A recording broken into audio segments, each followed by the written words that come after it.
buenas tardes. Estamos con el subsecretario de Hacienda, Francisco Moreno, con quien vamos a conversar algunas cosas respecto a la agenda económica de esta semana. ¿Cómo estás, Francisco?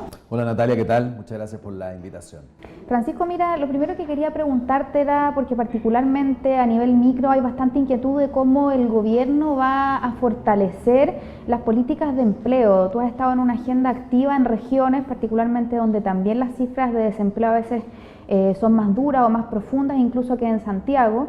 Entonces, ¿cuál es la hoja de ruta del gobierno en esa materia, digamos, en buscar mayores alternativas de ocupación, no solamente en Santiago, sino también en las regiones?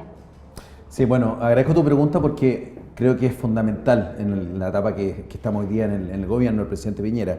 Bueno, básicamente señalar lo siguiente: yo creo que es necesario tener conocimiento del punto de partida que nosotros tuvimos el 11 de marzo. Y ese punto de partida, desde el punto de vista macro, del punto de vista fiscal, obviamente no es un escenario feliz. ¿Y en qué sentido lo digo? Lo digo principalmente porque recibimos un déficit estructural, que es básicamente 2 puntos del PIB, son 1.200 millones de dólares.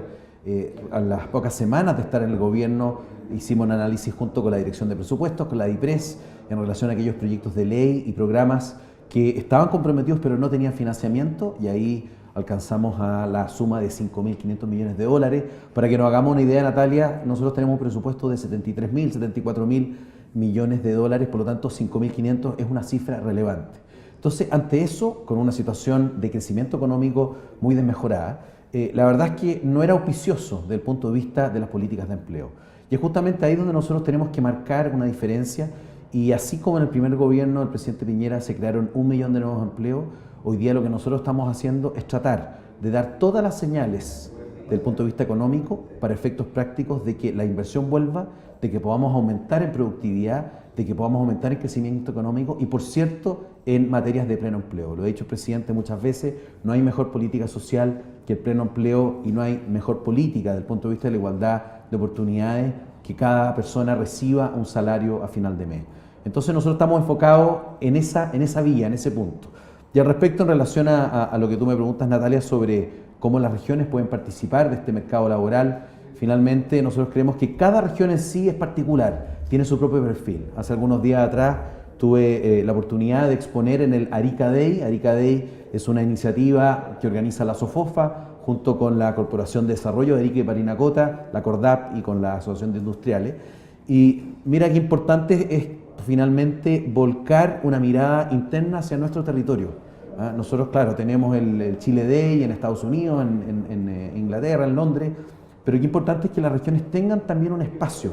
Tenemos un sistema que lamentablemente sigue siendo muy centralista, y en ese sentido Arica y Parinacota región es una tierra especialmente de oportunidades, de proyectos que están por venir.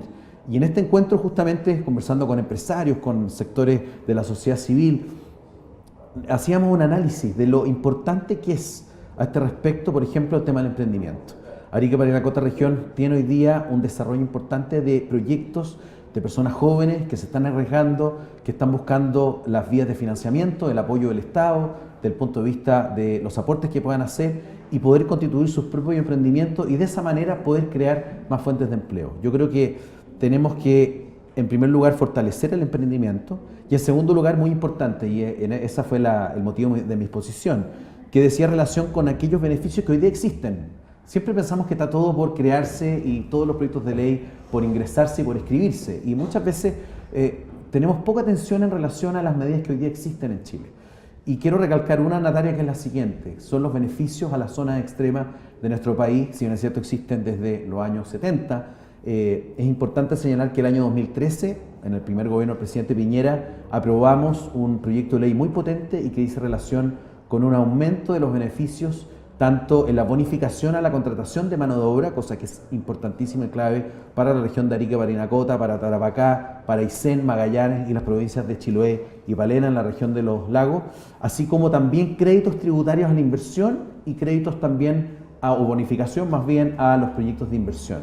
Entonces hoy día tenemos un conjunto muy importante de medidas que tienen financiamiento, que están ahí, pero que muchas veces lo que falta es difundirlas. Y es por eso que como Ministerio de Hacienda estamos empeñados en realizar un trabajo muy importante de difusión, no solamente dentro de Chile, sino que afuera de Chile. Ya nos hemos puesto en contacto con la Dirección de Relaciones Económicas de la Cancillería, la Direcon, para que ojalá podamos tener en cada embajada de Chile, en cada oficina de representación de nuestro país, la información necesaria para aquellos empresarios que tengan intenciones de poder, en primer lugar, vincularse al desarrollo local de Arica, Parinacota, y por otro lado también de beneficiarse con los incentivos tributarios que existen. Por lo tanto, tenemos una mirada de lo que son hoy día las zonas extremas, y por cierto que tenemos que ser capaces de ir construyendo y diseñando políticas públicas que digan en relación de aumentar el empleo, porque tal como decía en un comienzo, es la mejor política social que hoy día existe en nuestro país. Una de las preocupaciones que se arrastra del gobierno anterior es el aumento que tuvo el empleo por cuenta propia, subió cerca de 60 puntos en el gobierno de Michelle Bachelet, y como dices tú bien, recibieron esta herencia de que hay más gente trabajando de manera independiente, pero con menor protección social, sin contrato, sin cotizar en la salud, en la AFP, digamos, con los riesgos que eso conlleva. ¿Se puede entender el emprendimiento hoy día y esa necesidad de mayor seguridad social? Se puede entender, digamos, es decir, pueden funcionar armoniosamente, pueden ustedes motivar, digamos, esa vía de empleo sin que sea riesgoso seguir creciendo, digamos, la ocupación por cuenta propia? Bueno, eso también es uno de los puntos, Natalia, que nosotros nos encontramos. Si bien es cierto, en nuestro gobierno anterior hubo un aumento considerable y sostenido de los puestos de trabajo en el mundo privado, que alcanzó 1 millón y algo, nos encontramos que en los últimos 4 años eso disminuyó considerablemente. E incluso en el único segmento donde hubo una creación de empleos potente y fuerte fue en el mundo público. Y ahí también hay que analizar un punto de lo que, desde la perspectiva de lo que significa el gasto fiscal. Si bien es cierto, tenemos que tener un Estado robusto que dé finalmente cabida y pueda resolver los problemas de la gente, también tenemos que tener claro que hoy día es un Estado que enfrenta distintas presiones de distinta naturaleza y que tiene un mayor gasto que crecimiento económico. Entonces vemos que hay un desbalance que a nosotros como gobierno obviamente nos convoca, que es un tema no menor, no es fácil, y en ese sentido estamos enfocando todo nuestro esfuerzo para poder volver a este balance estructural, tal como lo dio a conocer hace algunos días el ministro Felipe Larraín. La idea es terminar el periodo, el año 2022, con 1% de déficit dentro de lo que significa el compromiso de balance estructural. Y en relación al tema del emprendimiento, bueno, es parte de los desafíos que hoy día nos plantea el mundo del emprendimiento. Hace 10 años atrás los emprendedores eran personas que finalmente se tenían que valérselas por sí mismos, con sus propios proyectos, muy precarizados de todo lo que significa su situación previsional, su situación de salud.